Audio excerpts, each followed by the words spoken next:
Good morning, everyone. Welcome to First Church of Religious Science here in New York City. We're so glad that you can be with us today, that you can join us in this gathering. It's wonderful to see so many people in our Zoom call in this very large gathering. We're going to have a time after this lesson for people to interact, so stay with us. We feel really fortunate that we can come together in this wonderful way every Sunday morning. A warm welcome to those of you in the studio audience, as well as to those of you who tuned in early for our morning meditation. We want to give a big shout out to everyone and a thank you for all of you who watch and support us on Facebook, Instagram, YouTube, and X. Many of you like to listen to the lessons a second time around. All of our lessons and our meditations are on Facebook and YouTube, so be sure to stay connected with us there. We meet here every Wednesday also at 7 p.m. for our Creative Living series, a class that's facilitated by James here, our practitioner. And we meet Thursdays at 7 p.m. where I facilitate the Louise gathering, our self-healing gathering based upon the book, You Can Heal Your Life. I think the majority of people who tune in, who find us because of Louise Hay and our connection with her. Louise was a student here and a practitioner at First Church in New York City, so she's probably our most famous student. And we continue on with the work that she was doing. We're incredibly grateful to be able to have you all here, and we sincerely hope that you benefit from what we present as you take on this information. For some of you, I know it's very new, and practice it. Raymond Charles Barker, Ernest Holmes would all say, don't take us at our word. Take the teaching and practice it, and you'll prove it to yourself for yourself. All the work that we do here, by the way, and the lessons that we bring are offered at no charge, no cost. We're delighted that we're able to do it. If anyone feels inspired to support our work, there are support options in the chat, or our mailing address in New York is 204 West 84th Street, New York, 10024. Please never feel obligated to give. Give when you can and when you feel moved to do so. So again, there's also support options on our social platforms. So I want to start today with a poem that is tied into our talk. And the talk for today, the lesson title is Designing Your Life. And our poem is entitled Architect of Our Dreams. So here we go. Let me read it to you. By your thoughts, you shape the clay. Every dream you build today. Brick by brick and stone by stone, you craft a world that is your own. With each intention set with care, you breathe life into the air. And as you labor heart and hand, you design the life you've planned. So pause a moment, look inside. What are the blueprints that you hide? For every thought and every deed is planting seeds you'll surely feed. And so it is. So let's begin. As we gather today, Labor Day is just around the corner. It's a perfect time to reflect on the work we do, both outwardly with our families, our friends, and in our communities, and inwardly, the work we do, our spiritual work, our meditation, our prayer work, our affirmative prayer. So this time of year is associated with wrapping up projects. It's savoring the last moments of summer, perhaps, and preparing for the transitions that autumn brings and the upcoming holidays. Labor Day honors the contributions of hands and hearts that build our world, and it's a powerful reminder that we are also the builder of our own lives. Whether it's in our work, our relationships, or if we're talking about our spiritual growth, we're constantly crafting the blueprint of our lives. Or as we say in New Thought, we are cause to our own experience. Yes, we are cause to our own experience. We have the power, so let's approach this role and the power we have with creativity, love, and dedication. Let's practice it. Let's practice the teaching. So let me proclaim, your best life is lived by design, not by accident. I'll say that again. Your very best life is lived by design, not by accident. Ernest Holmes said often, there's power for good in the universe greater than you, of which you are a part, and you can use it. So today, again, your best life is lived by design, not by accident. So there's an invitation here to use the power you have. And this means we want to become the designers of our lives. We have the power to set intentions, desires, goals, and to do the work. And the work we're talking about principally here is doing the work within. So let's think about this a little. You are more than just the author of each day's chapter in the book of your life. You are the architect of your entire experience. The universe is not passive. It responds to you endlessly, 24 hours a day, every day. I remember a teacher of mine, a practitioner years ago, I've shared this story before. She said, the universe so loves you that it responds to your every thought. It doesn't miss a single one. So this means at any moment, at any point of your life, you can be in a new moment, or what some people call a holy instant, a moment where the memory of the good or the divine is fully restored within you. So you can go from being off center and in a story, and you can be in a new moment where there's a restoration. You have the ability to stop any nonsense, any story, and recenter yourself and be in this perfect place. The point of power, again, is always there.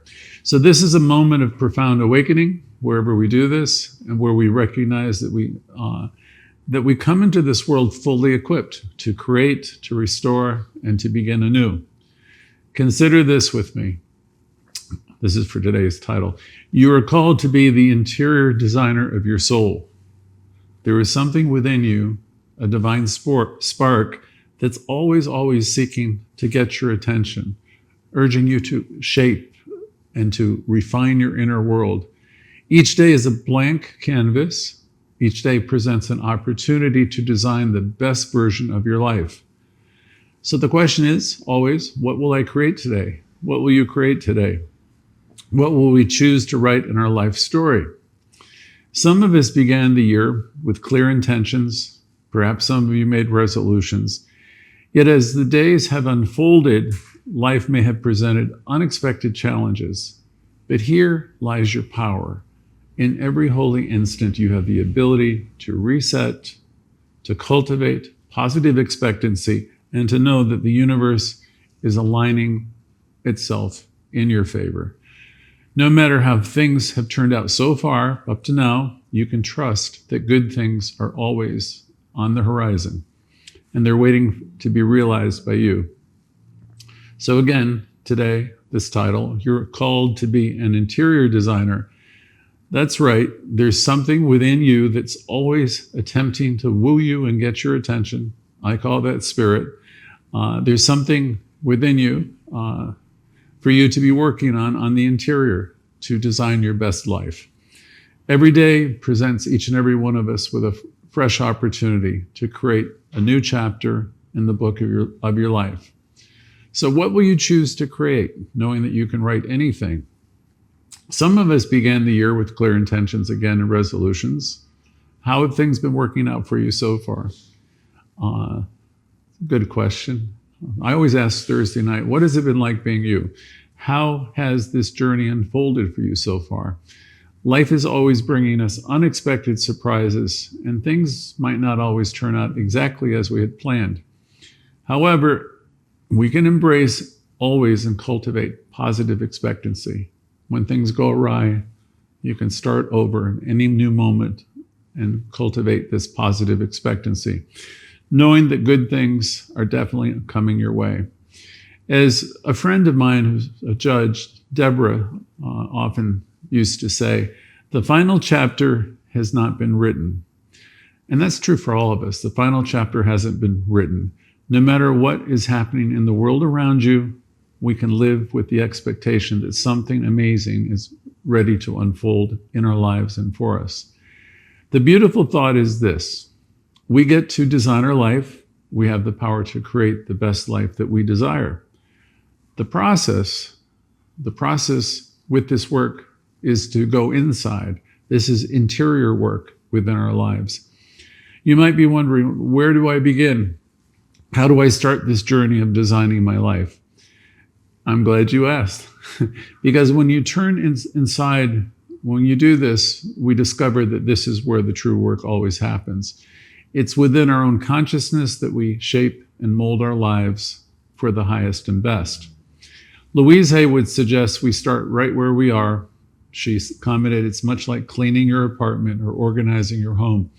You begin with what you have to make the place better, to make the room more organized. Everything begins with you. It begins in your consciousness. So let it begin with you. Your consciousness is the starting place. It's the foundation upon which you build your life. Many people find the concept of consciousness elusive. They don't fully understand it, often asking, what does it really mean? And here's the thing. Consciousness is much more than just being aware. Consciousness is the core of what we truly know and understand. It's the totality of your knowing. It's the deep realization of ideas and experiences that shape our perception of the world. When we talk about being conscious, we're talking about being fully aware of the divine presence within and around us. It's about recognizing that Spirit is always with us, working through us and supporting us all the time, in every moment. The more we practice this teaching, we come to see that Spirit is actively working in our lives all the time, guiding, inspiring us, uplifting us at every turn. Everything truly begins in consciousness. Consciousness starts with our thoughts and the beliefs that we hold. These thoughts shape our understanding of the world and ourselves. As we become more aware of our thoughts and focus on what we believe, this awareness deepens into a powerful inner knowing. It's a realization that grows as we acknowledge it. The more we acknowledge it, as I said before, Spirit's presence, the more we acknowledge this presence, it expands within us, it deepens. It's a beautiful, ever-evolving cycle. As we affirm, I realize the presence of Spirit is with me. That's a good one. I realize the presence of Spirit is with me. When we recognize that this divine presence is here, it's here now, it guides, it woos, it supports, and it uplifts us every step of the way. Our consciousness gives life and meaning to our experiences. A Course in Miracles beautifully states, nothing real can be threatened, and nothing unreal exists. This speaks to the unshakable and eternal reality of Spirit, the foundation of all that is truly real. When we cultivate this awareness, we tap into this unchangeable reality. On the other hand, things not rooted in Spirit, things like fear, doubt, and negativity, have no real existence. They are not of reality. They only seem real when we give them our attention and our power. Week after week, you'll hear me say that you can release the need to go there. You can release the need to go to those places of fear, doubt, negativity. The moment you find yourself heading in that direction, you can stop. By shifting our consciousness to focus on Spirit, those unreal things lose their power and they begin to fade away. Our consciousness, you see, is like a lens through which we view the world. If your consciousness is full of love and light, you're going to look on things and things are going to be lovely and beautiful. So it's good. You can think of your consciousness as, again, a lens through which you personally view the world. What you focus on becomes your reality. By choosing to be conscious of Spirit, really inviting that into your awareness, we're aligning ourselves with what is real, what is true, what's beautiful, what's lasting. Let me share an example for you. Before I lived in New York, I had a beautiful garden in the South. And I had a neighbor who was a really great gardener. She spent hours there every day tending to her gardens, and they're more beautiful than I could describe. Always clipping and pruning and weeding and watering and nurturing her flowers, fertilizing. And one day she invited me over to take a look, and I was amazed how stunning her garden was, the colors, and she had a little stone wall and an arch, and it just was, well, it's the time and the attention, right? She explained that she focused her attention on a particular area in the back, this gateway, because she knew it was the focal point. It was the most beautiful part of the garden, and it certainly showed. The following year, I went over there, and I had known she'd gone through a difficult time through the winter, and she no longer had the energy to be in her garden as much. And so I went over kind of to lend a hand, and I noticed that her once amazing garden looked much different. Things were overgrown, things weren't really tended to. Some of the flowers were dead, and there were weeds and things like that. And what changed? Well, obviously she wasn't doing so well, and she hadn't had the time. But from a new thought perspective, her attention, her consciousness had changed. The year before, when she was able to focus on the garden and give it its proper attention, it flourished. And I realized that she was unable to give it that same time or the attention as when I had seen it the last time. And as a result, it withered. So I remember this story just to illustrate a point that our consciousness shapes our reality. When we understand everything as a matter of consciousness, we begin to see the importance of what we hold in our minds. If we neglect, if we have thoughts of neglect, or we're upset, or we're worried, or we're stressed out, our lives will reflect those things. When we hold thoughts of care, and we give things that are important to us care, love, and attention, essentially, if you're coming from that place of care, love, and attention, our lives will reflect those very qualities. From Ephesians, the 5th chapter, there's a quote which is, "Everything exposed by light becomes visible." And it goes on to say, "For it is light that makes everything visible." That's light and love, right? Light represents consciousness. What you're aware of becomes your reality. Just as a light switch will illuminate a room, your awareness, your consciousness brings clarity and realization to your lives. Everything in our lives is manifested through consciousness. My consciousness is playing out day by day. As within, so without. So if you're in this teaching for any length of time, you realize it's always going to be about you and your consciousness. Everything in your life is manifested through your consciousness. Again, what you focus on and think about. The ancient teachings have always emphasized this, but we often ignore it and live passively, accepting whatever happens. But to truly be the designer of your life, or to live this teaching as Ernest Holmes envisioned, he would suggest you must choose your thoughts intentionally, not accidentally. Or if you're teaching it for the stagecoach to the children, you must get out of the comfort zones and get up on the platform and take the reins. So to be a designer of your life, you must choose your thoughts intentionally, not accidentally. Your life reflects what you hold in your consciousness, what you hold in mind. This is important to understand for our spiritual growth, because you put your attention, whatever you put your attention on habitually will definitely grow. So the question is, are you willing to put your attention on things like neglect or worry? Or are you willing to focus your attention on loving yourself more, self-care, or putting your attention on noticing your blessings? Will you hold a consciousness deeply of all the good that Spirit offers? Will you hold that consciousness as being yours? See, all of this depends on what you desire and what you're keeping in consciousness, what you're holding in consciousness. Nothing has existence except those things that you have in consciousness. So again, if my consciousness is full of love and self-care and positive expectancy, that's really what's going to be reflected in my life. And conversely, if it's just the opposite, it's all negativity or it's negative, that's going to be what's reflected. Our real question is always going to be, what are we holding in consciousness? What's in there? What are we holding in our minds? If we're going to design the best life yet, we may have to say, wait a minute. There are some things that I just don't want to hold on to anymore. I want to release them. I want to let them go. So we want to release them as soon as possible, because we know if we're holding these patterns of consciousness that they're going to produce in our lives. So let's get a grip on these things. So another invitation this week is to become aware. Just notice what's working for you and what isn't, what patterns in consciousness, and let's release them as soon as possible, as soon as we are able to become aware of them. Now, here's what's beautiful about being the designer of your life, whether in the physical world or the spiritual one. You have the power to change just about everything.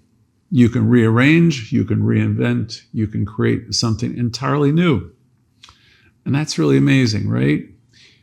This is the essence of our life journey. You're here to come here, you're in an individualization of this spiritual life. You've come here to express your life abundantly, joyfully, and every day is a new beginning.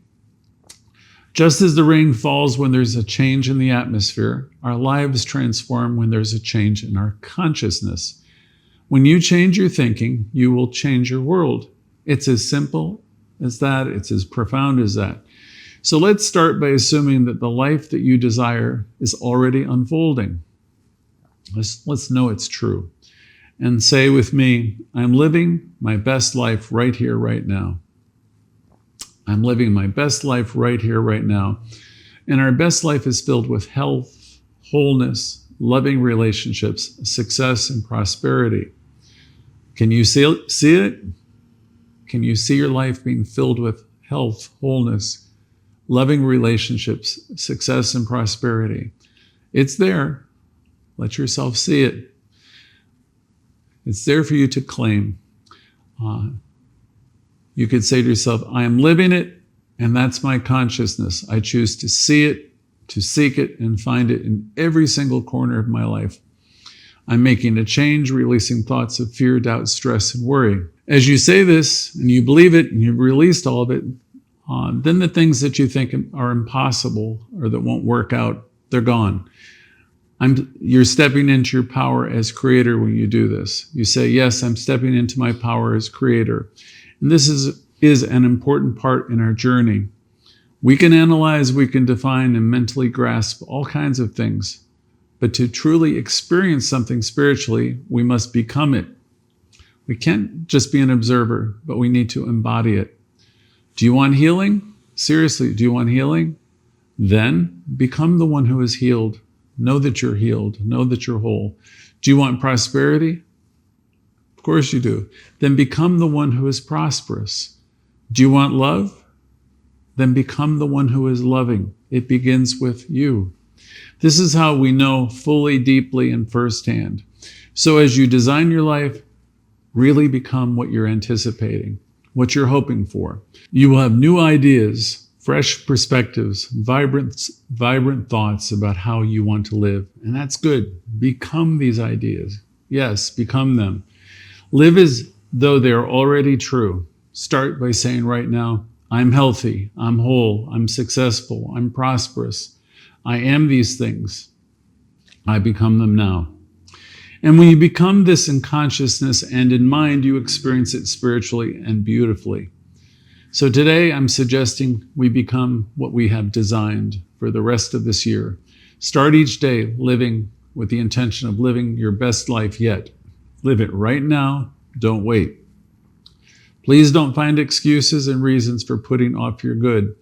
As we bring this lesson to a close, let's take a moment and recap the key points we've explored together. First, think about the power you hold as designer of your life. Today, we've highlighted the incredible power of consciousness in shaping reality. We've discussed how our thoughts and beliefs create our experiences, and how by aligning with spirit, you can connect yourself to what is true, real, and unshakable. Remember, you are the designer, the author, and the architect of your life. Everything begins with you. What have you been creating in your life? What's it been like being you? What stories have you been telling yourself? What ones would you like to let go of? Now is the time to consciously choose the best possible version for your life. knowing that the life you desire is already unfolding. So let's affirm together again. I am a powerful creator. Yes, I am a powerful creator. I design my life with love, joy, and purpose. I align myself with spirit, knowing that I am always guided, supported, and uplifted. My thoughts create my reality, and I choose thoughts that bring forth my highest good. I trust that my life is unfolding perfectly, and I'm living my best life now. And so it is. Before we end, I want to invite you all to stay tuned for just a moment. This is a favorite part of our gathering for most of you, or many of you. This is where you get to share your voice and connect with this amazing community. In just a moment, we're going to turn the cameras over to you. This is your time. Take a moment to say hello, especially if you're new. Let us know where you're from. This is a wonderful opportunity to connect, and it's something we look forward to every week. So we'll see you at the other side of the break. Thank you.